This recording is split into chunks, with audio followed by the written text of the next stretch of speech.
Hi, and thanks for joining me again tonight. If this is your first time here, welcome. If you're returning, then thanks a lot for keeping with the channel. I'm quite excited tonight. I've been meaning to come to this spot for quite a long time now. I'm at Edlingham Castle. I think I'm saying that right. I do struggle with that word. It was built in the 1300s, and what I find quite exciting is that the border reivers who roamed around between Scotland and England on the border used to raid this place, and I can track my ancestry back to the border reivers. What I'm really happy with tonight is that it is a beautifully clear sky. Last week had a lovely clear sky down at Durham, but the light pollution was absolutely terrible. Edlingham is a bit out of the way. It's in a little bit of a valley, so there's not much around. The nearest town is Rothbury, and there's a big hill between here and there, which is sheltering us a little bit from the light pollution. So I'm hopeful that tonight I might get some pictures of the castle. There's a lovely main tower, and hopefully the Milky Way. So I'm just going to get set up, get in position, find the composition, and try and line up the Milky Way with the tower. So I found a composition that I like. Unfortunately I haven't been able to find the Milky Way tonight. I should probably have checked some charts and done a bit more planning, but to be honest, at this time of year you're not going to get a huge amount of the Milky Way. Not until March, April time that you start getting the galactic core coming up, at a time that you can see it, and that's when the Milky Way becomes really spectacular. So I've defaulted to my favourite constellation, which is Orion. You'll have seen that in the first episode. It's sitting just above the tower from this angle. So I've got the tower in shot, there's a little bit of the foreground where some of the old ruins are, and then up above it is Orion. There is actually a little bit more light pollution than I first thought there would be showing up on camera, but I guess that's what happens when you start doing the longer exposures. Set the camera to do 10 exposures, I'm going to layer them up. That should give us really nice definition on the stars. So all I've got to do, now it's finished, I'll just check those photos, do a few shots with the lens cap on. Now that might sound a bit mad, but if you leave the lens cap on, the Secretor uses those dark images to reduce the noise in the images. So then you get a much cleaner final image once it's been processed. So I'm going to check them now, and then I'm going to scout around a bit more. I know there's a bridge just a bit further along from here which looks back over the castle. I'm not sure if I can get up onto there, so I'm going to have a look at that. And there's also a church just back towards the car park, so I'm going to have a look at that as well. So here's the image on the back of the camera, and it's looking absolutely amazing already. I think this is turning out to be a very good night for this.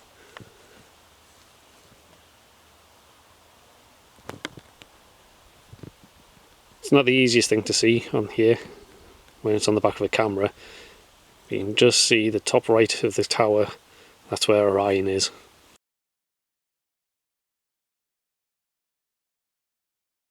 So I figured while I had it out, doing some videoing, I put the 7D on the tripod. Although it's an older camera and doesn't handle the high ISO very well, what it does have is a 10mm lens on it.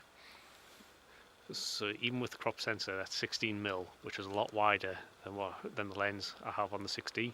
That's only 24mm. So I thought, just out of curiosity, I'd see what kind of image I could get out of it. So I've got it set up the same. The only advantage is that this goes down to a 3.5 f-stop, and with it being a wider lens I can actually expose for longer. So I've seen the images on the back of the camera and they look pretty good. Time will tell when I get it on the computer at home, see what the noise is like in it, but at the moment I'm quite happy. I think I'm going to head back along the path past the church and see if I can get up onto that bridge.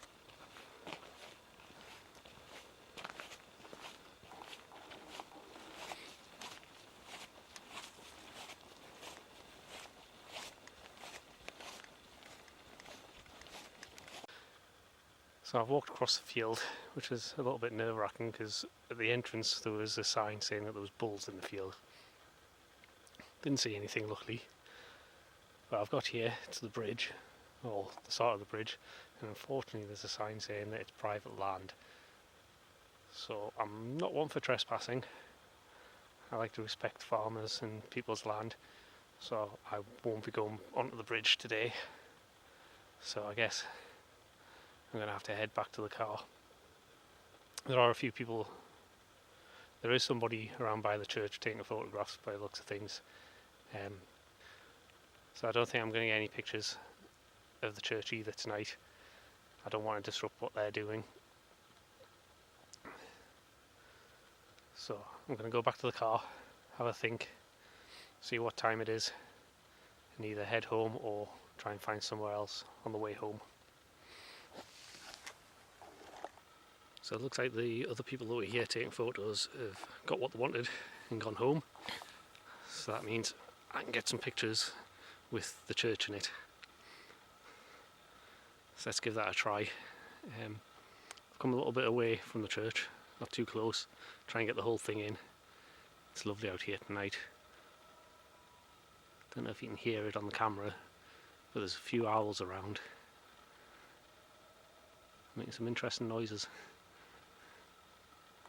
Definitely calling to each other. So let's give this church a try anyway. So you might just be able to make out the church there. Not the location that I originally started at. I was a bit further down in the field. Unfortunately, let me come around in front of the camera. Swap that around.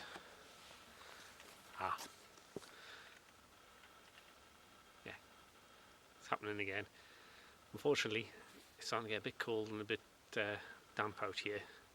So as you might be able to tell, there's a bit of a haze around me, and that's because the lens is starting to fog up. So I cut short the first lot of photos I was trying to do in the field, and now I'm going to try and get back in the car. The lens will warm up a bit and get rid of this mist on it. One good thing though, the Big Dipper ended up being right above the church, so I'm quite pleased with that. Hopefully I've managed to capture the images before the lens fogged up. Now I've taken a few of them, a whole series of them, just as I was before, so hopefully there'll be something in there, at least one usable one. So I'm really happy about how that's gone tonight. Getting those images of the stars above the castle and the church, I think they're going to be fantastic. Can't wait to get them home, get them on the computer and have a really good look at them. Now, not that long ago, I was asked by somebody on Instagram about some advice on getting out and taking some pictures of the stars. One of the things that I said to them was that you should go somewhere that you know, and if you don't know the place, get there when it's still light, scout out the area and find your compositions. Yeah, I've not been doing that, have I? I think I need to change that advice a little bit. And what I would say is, go somewhere that interests you. I've been wanting to come to this place for quite a while, and luckily it's an easy area to get around, because it's looked after by the National Trust, so there's good paths down to the castle.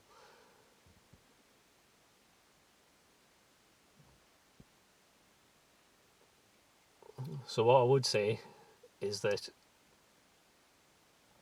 go somewhere that interests you, somewhere that's really going to capture your imagination, where you feel that you're going to get some really good images. If you're excited about the place that you're going to, then you're probably going to work a little bit harder, give it more time, and come out with those images that you really want. So everything keeps fogging up at the moment. I have to keep stopping filming to clean the lens. And the car's getting all fogged up as well. So after what's been a really nice night, listening to the owls, looking at the stars, I think it's time to head home. So if you're not following me on Instagram, check that out. That tends to be where I post first. And there'll be images on there that aren't in videos, from my older images. So thanks for watching, and I hope you come back next time.